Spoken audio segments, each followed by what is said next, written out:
우리가 오늘 읽은 말씀 마가복음 10장 17절부터 22절의 말씀을 가지고 영생을 얻는 비결이란 제목으로 우리가 함께 말씀을 나누길 원합니다. 여러분, 지난 주일부터 오늘까지 좀 춥지 않으셨습니까? 많이 날씨가 갑자기 추워져서 겨울이 거의 지나간 줄 알았는데 다시 또 겨울이 시작하는 것 같아서 왠지 좀 힘들지는 않으셨는지요? 오늘 이 밤에 주님의 은혜를 사모하면서 주님의 전에 나오신 여러분들에게 하나님의 크신 은혜가 임하실 줄로 믿습니다. 우리가 오늘 말씀을 통해서 영생을 얻는 비결이라는 말씀을 우리가 함께 나누기를 원합니다. 세 가지 말씀을 생각하기를 원하는데요. 첫째는 영생은 감상적 열정으로 얻어지는 것이 아닙니다. 둘째로 영생은 율법을 지킨다고 얻을 수 있는 것도 아닙니다. 셋째, 영생은 믿음의 결단을 할 때 얻을 수 있습니다. 이 세 가지를 가지고 우리 함께 말씀을 나누기를 원합니다. 여러분, 첫 번째로 영생은 감상적 열정으로 얻어지는 것이 아닙니다. 17절, 18절을 보니까 예수께서 길에 나가실 새 한 사람이 달려와서 꿇어앉아 묻자오되 선한 선생님이여 내가 무엇을 하여야 영생을 얻으리까? 지금 한 사람이 예수님에게 왔다 그랬습니다. 마태복음에는 부자 청년이라고 했고 누가복음에는 관원이라고 그랬습니다. 그가 정확하게 어디에 속해 있는지는 알 수가 없습니다만 다만 그가 세상적으로 사실은 부러울 것이 하나도 없는 그런 아주 잘 나가는 사람, 아주 부자인 그런 사람인 것입니다. 그런 사람이 영생의 도를 알고 싶은 열정을 가지고 지금 예수님을 찾아온 것입니다. 이 사람의 열정적인 모습을 우리는 쉽게 볼 수 있습니다. 누구를 찾아오고 있습니까? 그는 나사렛 출신 예수님을 찾아왔습니다. 사실 예수님은 목수의 아들로서 세상적인 학문을 많이 갖춘 분은 아니셨습니다. 그런데도 이 젊은이는 예수님을 존경하는 마음을 가지면서 예수님에게 오면 뭔가 영생에 대한 그런 좋은 말씀을 해주실 것이다, 이런 믿음을 가지고 찾아온 것입니다. 그가 어떤 태도로 왔습니까? 오늘 본문 보면 달려와서 꿇어 앉아 물었다라고 했습니다. 여러분, 달려와서 꿇어 앉아서 예수님에게 묻고 있습니다. 즉 열정을 가지고 온 것입니다. 그리고는 예수님을 부를 때에도 선한 선생님 하면서 이렇게 부르고 있습니다. 그만큼 예수님에 대해 인간적인 관점에서 존경하고 따르려고 했던 그의 마음을 우리는 쉽게 알 수 있습니다. 어떤 문제를 가지고 왔습니까? 선한 선생님에게 내가 무엇을 하여야 영생을 얻을 수 있겠습니까? 영생의 문제를 질문한 것입니다. 어떻게 보면 참 기특하고 어떻게 보면 참 어리석은 사람입니다. 어떻게 선한 선생님에게, 그의 눈에 선하게 보이는 선생님에게 이 영생의 문제를 알려달라고 달려왔는지, 하여튼 이 사람이 예수님에게로 달려온 것입니다. 그때 예수님이 대답하십니다. 18절 보니까 예수께서 이르시되 내가 어찌하여 나를 선하다 일컫느냐? 하나님 한 분 외에는 선한 이가 없느니라. 여러분, 왜 예수님께서 이렇게 말씀하셨을까요? 이 사람의 열정에 초를 치려는 것이었을까요? 여러분, 그렇지 않습니다. 예수님은 영생을 얻기 위해서는 지금 단지 사람에게만 관심을 가지고 있는 이 사람을, 이 관원을 지금 가르치고 계시는 것입니다. 이 사람이 집중하여 본 것이 누구입니까? 그는 예수님을 찾아온다고 했지만 그가 찾아온 예수님은 선한 선생님이었습니다. 그의 눈에 예수님은 하나님의 아들로 보이는 것이 아니라 선한 선생님으로 보였기 때문에 예수님을 선한 분이라고 하는 독특한 칭호를 사용한 것입니다. 그만큼 예수님을 인간으로서는 가장 높은 단계로까지 믿고 신뢰하며 따랐던 것입니다. 그러나 그것으로 만족스러운 것은 아니었습니다. 그것으로 충분한 것은 아니었습니다. 예수님은 너 왜 나를 향해서 선하다고 하느냐? 선한 분은 하나님 한 분뿐이 안 계시는데 너가 왜 그렇게 말을 하느냐고 그에게 지금 말씀하고 있는 것입니다. 그리고 예수님의 대답은 결코 그런 접근으로는, 예수님을 인간적인 눈으로 바라보는 그런 접근으로는 영생을 얻을 수 없다는 것을 말씀해 주신 것입니다. 왜 그렇습니까? 영생을 얻으려면 사람을 보는 초점 가지고 되는 것이 아니기 때문인 줄로 믿습니다. 영생을 얻으려면 예수님이 하신 말씀처럼 하나님에게로 그 초점이 옮겨져야 되는 줄로 믿습니다. 사랑하는 성도님들, 많은 사람들이 영생의 진리를 엉뚱한 곳에서 찾으려고 합니다. 어떤 사람들은요, 학문에서 찾으려고 합니다. 그래서 진화론, 다윈의 진화론과 같은 것을 보면서 사람의 인간의 기원은 어디에서 시작되는가, 생명은 어디에서 시작되고 어디로 가는가, 그런 것들을 연구하는 것입니다. 어떤 사람은 세상적인 학문 또한 세상 철학에서, 철학이 뭡니까? 필라소피, 지혜를 사랑하는 학문, 지혜를 사랑한다고 하는, 그래서 진리를 발견하고 싶어하는 그런 마음에서 세상의 철학을 통해서 진리를 찾고자 합니다. 나 인간적인 세상적인 것으로는 결코 진리를 찾을 수가 없는 것입니다. 또한 어떤 사람들은요, 기독교에 대해서 오해를 하고 있습니다. 기독교를 단순히 좋은 말씀을 전해주는 곳으로 그렇게 이해를 합니다. 교회 가면 다 좋은 이야기 해주는데, 좋은 이야기 해주는데 뭐 걱정이야. 다 좋은 말 해주는 거지 뭐 나쁜 말 해주는 거 봤어? 이렇게들 생각하는 분들도 있습니다. 여러분, 우호적이긴 하지만 그것으로 결코 충분하지 않습니다. 어떤 분은 이렇게 말씀할 것입니다. 어차피 종교를 믿을 것 같으면 좀 세련된 종교, 그래도 기독교가 서구에서 오고 이렇게 선진국에서 왔으니까 그래도 좀 세련되고 이렇게 좋아 보이니까 내가 기독교를 택해야 되겠다. 여러분, 그것은 종교 생활은 될 수 있을지 모르지만 진정한 신앙생활은 아닌 것입니다. 여러분, 만약 그런 태도로 우리가 10년이고 20년이고 심지어 50년을 종교 생활을 한다고 할지라도 우리가 그것으로 영생을 얻을 수는 없을 것입니다. 여러분, 우리가 분명히 기억해야 됩니다. 우리가 교회에 온다고 해서, 교회에 와서 좋은 이야기를 듣는다고 해서 우리에게 영생이 있지 않다는 것입니다. 여러분, 주님께서는 진정한 신앙생활은 우리를 구원하신 이 땅에 오신 하나님의 아들 예수 그리스도를 만날 때에만 가능한 줄로 믿습니다. 그러면서 여러분, 그 예수님을 통해서 살아계신 하나님을 볼 수 있어야 됩니다. 우주 만물을 창조하신 하나님, 나를 갖다가 만드신 하나님, 그리고 우리에게 독생자 예수 그리스도를 보내신 그 하나님을 보면서 정말 하나님 안에 있을 때, 창조주 안에 있을 때에 우리의 영생의 길이 시작되는 줄로 믿습니다. 그러므로 주님께서는 왜 나를 선하다고 하느냐? 선하신 분은 하나님뿐이 안 계시다고 하면서 하나님을 바라보라고 이렇게 예수님께서 가르쳐 주신 줄로 믿습니다. 그러므로 우리가 기왕 신앙생활을 하는 것, 감상적인 열정을 가지고 인간적인 학문적인 그런 것을 가지고 우리가 영생을 얻는 것이 아니라 우리는 살아계신 하나님을 바라봄으로써 영생을 소유할 수 있는 저와 여러분 되시기를 주님의 이름으로 축원합니다. 두 번째, 영생은 율법을 지킨다고 얻을 수 있는 것이 아닙니다. 즉, 하지 말라는 것을 안 한 것만으로 충분하지 않다는 것입니다. 19절 20절에 보니까 내가 계명을 안 하니 살인하지 말라, 간음하지 말라, 도둑질하지 말라, 거짓 증언하지 말라, 속여 빼앗지 말라, 내 부모를 공경하라 하였느니라. 그가 여짜오되 선생님이여, 이것은 내가 어려서부터 다 지켰나이다. 지금 이 사람이 지킨 이 계명의 대부분이 무엇입니까? 살인, 간음, 도둑질, 거짓 증언, 속여 빼앗음, 이런 거 하지 말라는 것입니다. 거기다 하나 더 추가된 것이 부모 공경입니다. 거의 10계명에 있는 내용입니다. 이 사람은 지금 이야기하기를 이 모든 것은 제가 어려서부터 다 지켰습니다. 이렇게 고백하고 있습니다. 마태복음에는 그보다 좀 더 자세한 말씀을 소개합니다. 마태복음 19장 19절부터 보면 예수님이 이렇게 말씀하셨다라고 기록합니다. 내 부모를 공경하라. 그 다음에 내 이웃을 내 자신과 같이 사랑하라 하신 것이니라. 그 청년이 이르되 이 모든 것을 내가 지켰사온데 아직도 무엇이 부족하니까, 아직도 무엇이 부족하니까, 이렇게 대답했습니다. 지금 예수님은 이 사람을 보시면서 사랑하셨다 그랬습니다.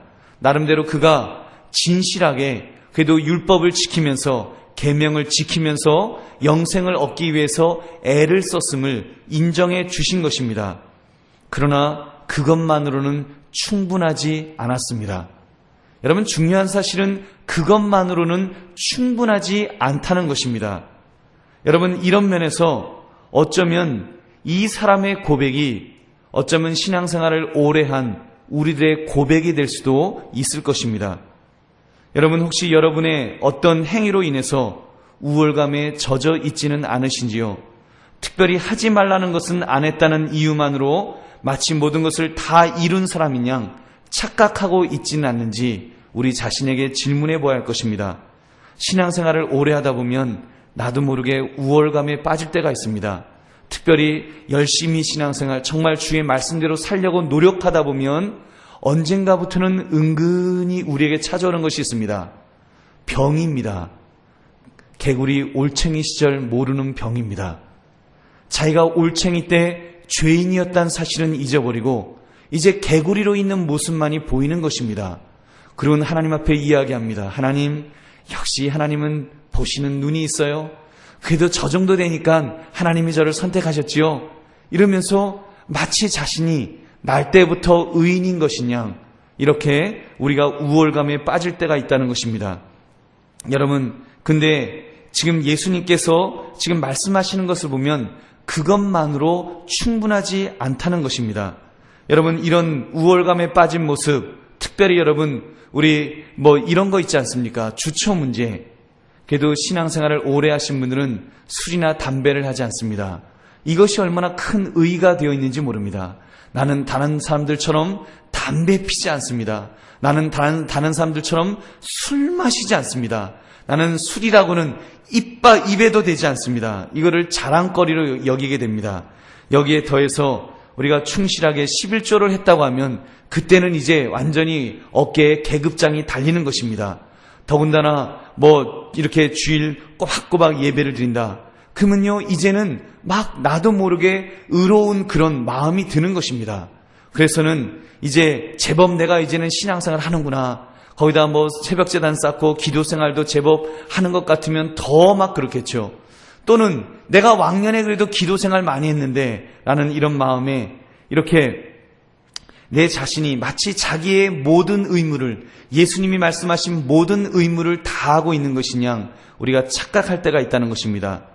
여러분, 그러나 구원은 이것들 때문에 얻는 것이 아닙니다. 여러분, 그 말은요, 우리가 그런 것을 지켰기 때문에 하나님께서 우리에게 구원을 주신 것이 아니라는 것입니다. 여러분, 구원은 오로지 믿음으로만 얻는 줄 믿으시기 바랍니다. 여러분, 믿으십니까? 여러분, 오로지 구원은 믿음으로 얻는 것입니다. 믿음으로 얻는 것이기 때문에 선물입니다. 자랑할 것이 없습니다. 저나 여러분이나 먼저 믿었다고 해서 우리가 자랑하게 된다면, 자기의에 빠져 있다면 그거는 여러분 교만죄에 빠진 것입니다. 그거는 어쩌면요, 우리가 더 형편없이 이렇게 잘못되는 길로 가고 있는 것입니다. 그러므로 반드시 기억합시다. 영생은 율법을 지킴으로 얻을 수 있는 것이 아님을 우리는 분명히 깨닫기를 원합니다. 내가 지금 나된 것은 하나님의 은혜입니다. 내가 지금 하나님의 말씀대로 사는 것도 하나님의 은혜입니다. 하나님이 나에게 믿음을 주셨기 때문에 나에게 이렇게 중생할 수 있는 그 생명을 나에게 넣어주셨기 때문에 내가 이렇게 영적으로 살아나서 이제는 주의 말씀을 지키는 자가 되었다는 이런 고백을 할 수 있기를 바랍니다. 그래서 여러분, 우리가 자랑할 것이 있다면 먼저 하나님의 은혜를 받았다는 거, 그거 자랑하는 것입니다. 여러분, 세상 말로 말하면요, 먼저 빌어먹는 것입니다.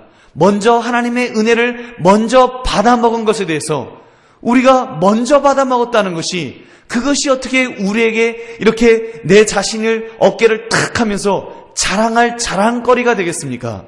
우리는 하나님의 은혜에 감사하며 살아가야 되는 줄로 믿습니다. 우리가 해야 될 것은 감사하는 것이고요, 우리가 자랑해야 된다면 나를 먼저 보내신 하나님의 은혜를 자랑하는 것입니다. 나의 의를 자랑하는 것이 아니라 나에게 부어주신 그 하나님의 의, 그것을 자랑하는 그런 믿음의 성도들 되시기를 주님의 이름으로 축원합니다.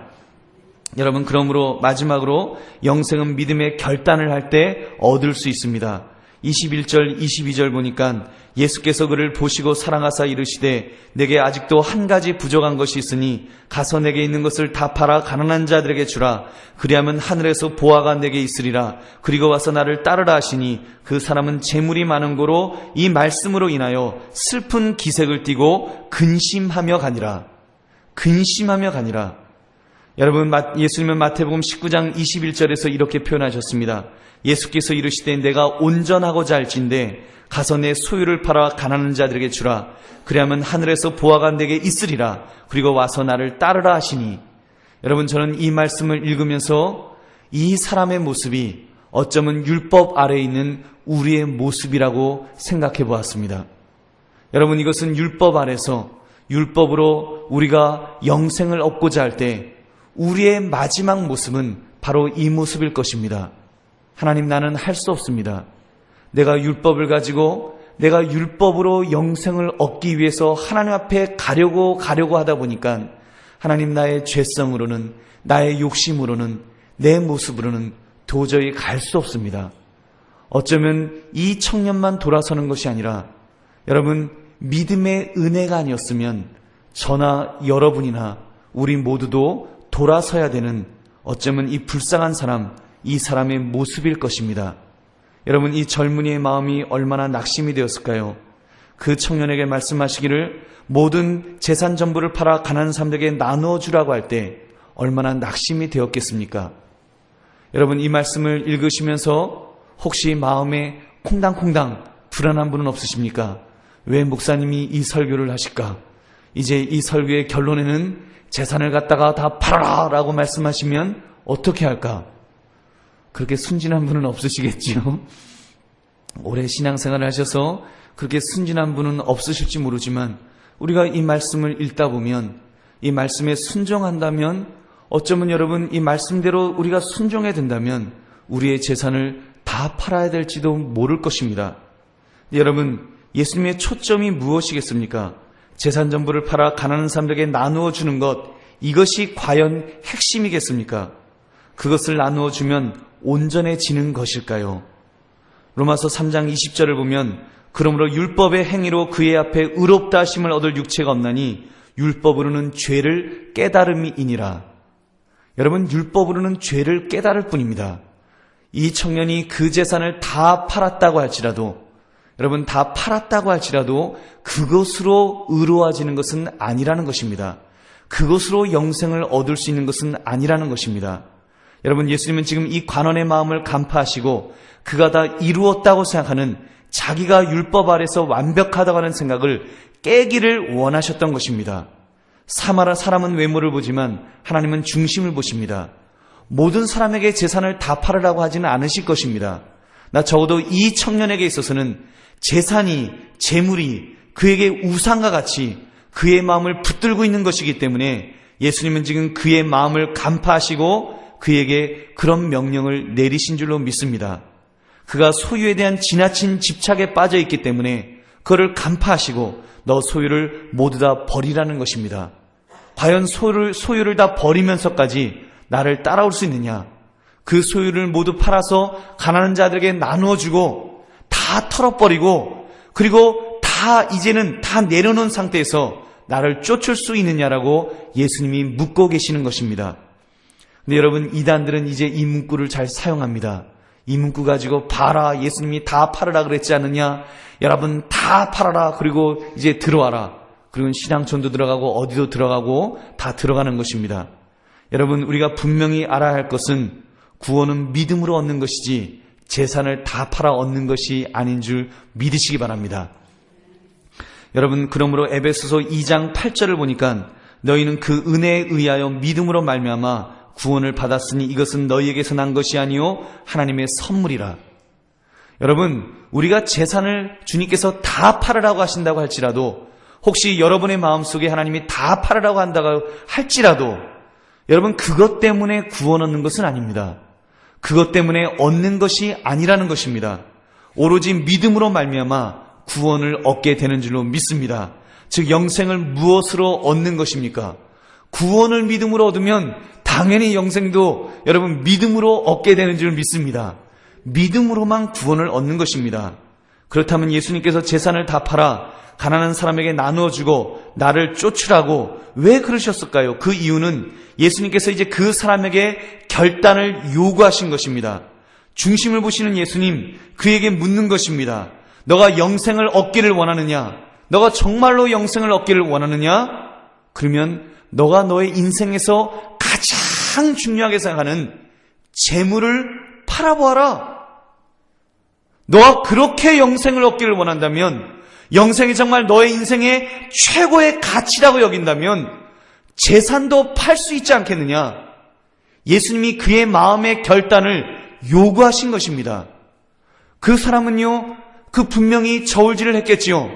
과연 내가 정말로 예수님에게 물어봤던, 예수님이 어떻게 하면 영생을 얻을 수 있습니까? 그 질문이 얼마나 진지한지 자신에게 물어보았겠지요. 자기의 재산을 생각하면서 내 재산이 얼만데 그거를 다 팔아서 가난한 사람들에게 나누어 줄 수 있을까? 그것과 저울질을 해보았겠지요. 그리고 내린 그의 결론이 무엇입니까?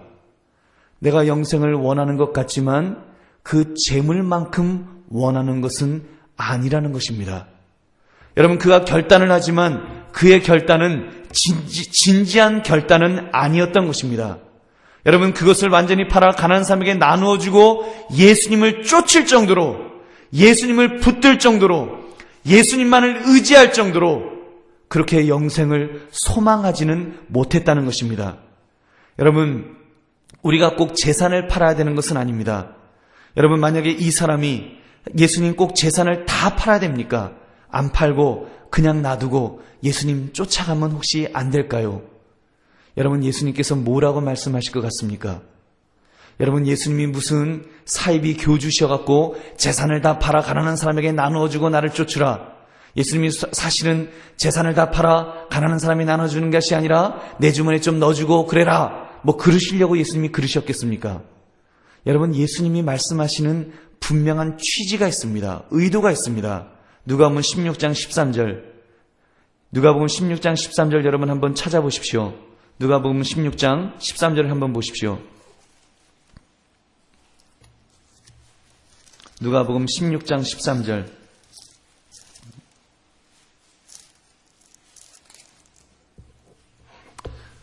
누가복음 16장 13절 우리 함께 말씀 읽겠습니다.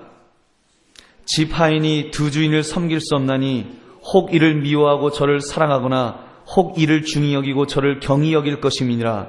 너희는 하나님과 재물을 겸하여 섬길 수 없느니라. 여러분, 결코 두 주인을 섬길 수 없다는 것을 예수님께서 말씀하신 것입니다. 사랑하는 성도님들, 오늘날도 주님께서 우리에게 이 사람에게 했던 이런 결단을 우리에게 요구하실 것입니다. 믿음의 결단을 우리에게 요구하실 것입니다.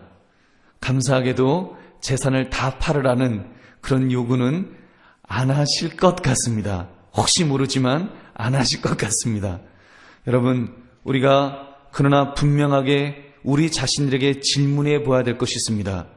여러분, 예수님이 정말로 원하신 것은 이 사람이 재산을 다 팔아 거렁뱅이가 되라는 것이 아닙니다.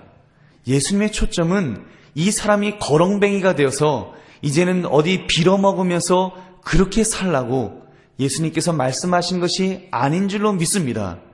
여러분, 다른 제자들, 물론 이 사람처럼 부자는 아니었지만 다른 제자들이나 예수 믿는 사람들이 예수님을 쫓았다고 해서, 모든 것을 버려두고 쫓았다고 해서 그들이 거지가 되었다고 성경은 말씀하지 않습니다. 그들에게 일용할 양식을 주시고 하나님께서 먹을 것을, 분명하게 살 길을 열어주실 줄로 믿습니다. 여러분, 결단의 모습입니다. 우리가 두 개의 저울을 놓고 우리의 마음의 그 저울이 어디를 향하느냐, 어느 쪽으로 기울어져 있느냐, 그것을 주님께서 우리에게 요구하시는 줄로 믿습니다. 여러분, 주님께서 재산을 다 팔라 하시면 우리는 재산을 다 팔아야 될 것입니다.